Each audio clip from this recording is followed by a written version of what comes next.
बचपन में जब मैं डांस करती थी, क्योंकि घर में मना था, तो मैं मतलब अपनी रूम में लॉक करती थी, या कभी कभी मैं भूल जाती लॉक करने के लिए, तो दरवाज़ा खुला है और मैं डांस करती हूँ रूम में, और मेरी माँ ऐसे ऐसे खुलती है, क्या कर रही हो?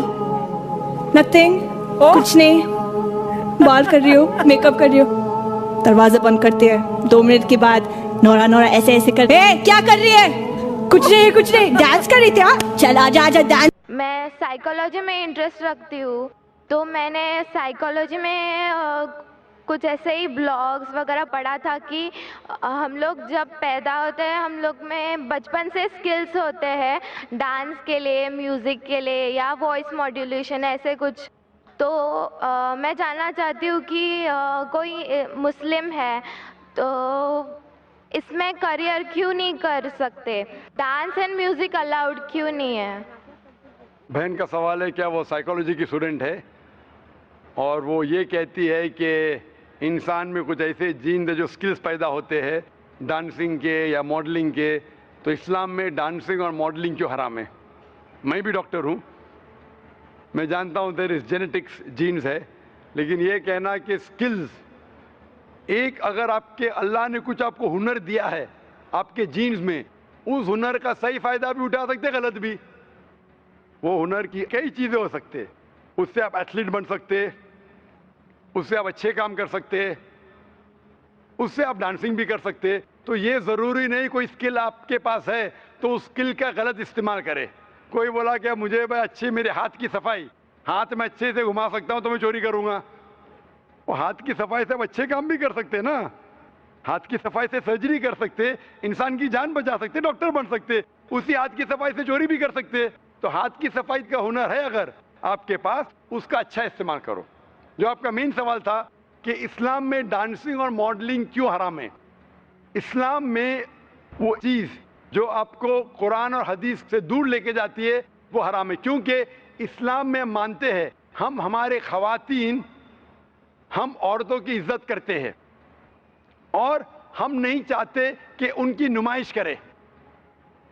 हम देखते हैं कि वेस्टर्न वर्ल्ड, जब वेस्टर्न वर्ल्ड कहती है in the name of women's liberalization, the western society in the name of women's liberalization, actually they are degrading the woman. In the name of women's liberalization, they are degrading her to a status of mistresses, concubines, society butterflies with a hidden behind the colorful screen of art and culture. Western society कहती है कि हम ख़वातीन को बढ़ावा देते हैं, उनकी इज्जत करते हैं। वो उसूलन क्या कर रहे? मीडिया के ज़रिए इन the name of art and culture, art और कल्चर के नाम पे वो क्या कर रहे हैं? वो ख़वातीन को जलील कर रहे हैं। मैं आपको मिसाल देता हूं।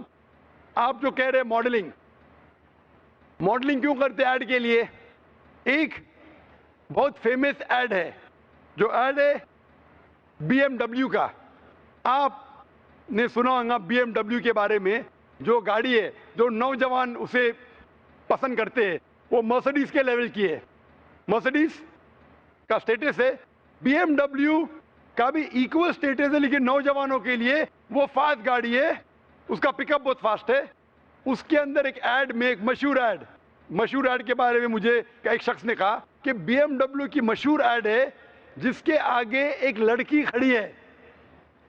खड़ी है बिकिनी के साथ, और वो ऐड के आगे लिखा है test drive her now, who the girl of the car. Test drive her now मतलब इसको घुमाओ। किसको? लड़की को क्या गाड़ी को?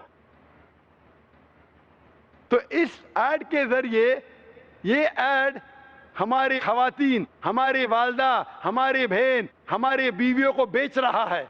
मैं पूछता हूं, गाड़ियां अक्सर आदमी चलाते, ख़वातीन थोड़ी। फिर भी आदमी को मुतासिर करने के लिए ये मॉडलिंग के जरिए, ये डांसिंग के जरिए ख़वातीन की नुमाइश हो रही है। तो ये western culture in the name of women's liberalization वो क्या कर रहे? वो ख़वातीन को जलील कर रहे। इसीलिए इस्लाम में, जैसे कि मैंने कहा मेरे तकरीर में, हम ख़वातीन की इज्जत करते और हिजाब में मानते हैं। इसीलिए हम हमारे ख़वातीन की नुमाइश नहीं करते। इसीलिए ख़वातीन का सारा जिस्म ढका होना चाहिए, صرف چہرہ اور ہاتھ دکھ سکتا ہے. اسی لیے یہ ڈانسنگ اور ماڈلنگ قرآن و حدیث کے خلاف ہے, اسی لیے اسلام میں خلاف ہے. Hope the answers the question. میں ویٹی میں کام کرتی ہوں, کاؤنٹنگ میں. میرا سوال یہ ہے, مسلم کاسٹ میں نبیوں کو بھیجتے ہیں کہ ہندو مسلم سکھ عیسائی سب ایک ہے, تو پنڈت لوگ کو بھی اللہ تعالیٰ نے بھیجا ہے کہ سب کاسٹ ایک ہی ہے, تو وہ ایک بھی بار ہم لوگوں کو بولتے نہیں ہیں کہ سب ایک ہی ہے, وہ صرف اپنا ہی بولتے ہیں, ایسا کیوں؟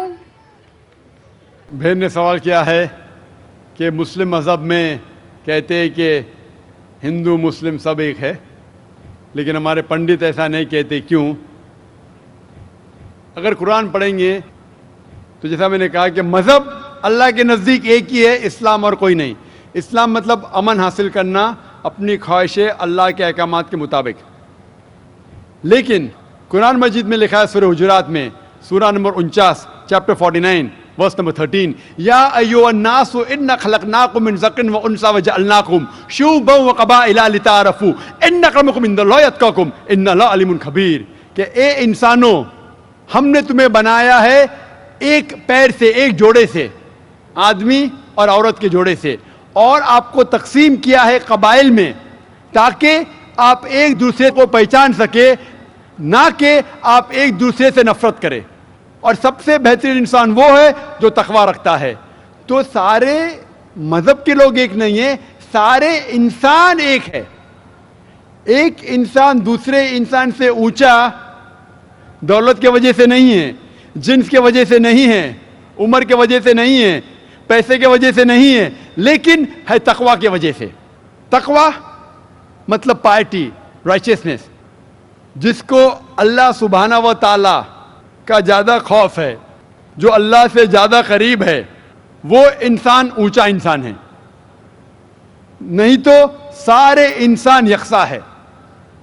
جہاں تک کہ آپ نے کہا کہ پنڈت لوگ یہ کیوں نہیں کہتے کہ سارے انسان سیم ہیں, کیونکہ جب آپ ہندو مذہب کی کتاب پڑھیں گے, وید اور باقی کتاب, اس میں لکھا ہے کہ خدا نے اپنے سر سے پیدا کیا برہمن کاسٹ کو, اپنے چھاتی سے پیدا کیا شتریہ کلاس کو. برہمن مطلب لرنڈ کاسٹ, ودوان کلاس. شتریہ مطلب وارڈیئر کاسٹ, سولجرز. اور اپنے تھائی سے, اپنے جانگ سے یا اپنے پیٹ سے پیدا کیا ویشاس, بزنس کلاس. اور اپنے فیٹ سے, پیر سے پیدا کیا شودرا. اور یہ کاسٹ سسٹم جو لکھا ہے آپ دیکھیں گے منوسمرتی میں ہے, وید میں ہے, یہ اس میں مانتا نہیں ہر ہندو. کیوں؟ کیونکہ یہ انسانیت کو تقسیم کرتا ہے. ہمارے اسلام میں سارے انسان, چاہے گورا یا کالا, امیر یا غریب, راجا یا فقیر, اللہ کے نزدیک انسان یکساں ہے. اونچا تب ہوتا ہے جب تقوی زیادہ ہے تو اور اچھا انسان ہے. تو ہم مانتے ہیں کہ پیسے سے یا رنگ سے یا جات پات سے انسان جنت میں نہیں جا سکتا ہے. اس کے بارے میں اور اگر آپ چاہتے ہیں تو آپ میری تقریر سنو, ہندو مذہب اور اسلام میں یکسانیت, اور اس کے بارے میں اور ڈیٹیلز میں کہا regarding caste system. Hope the answer the question sister.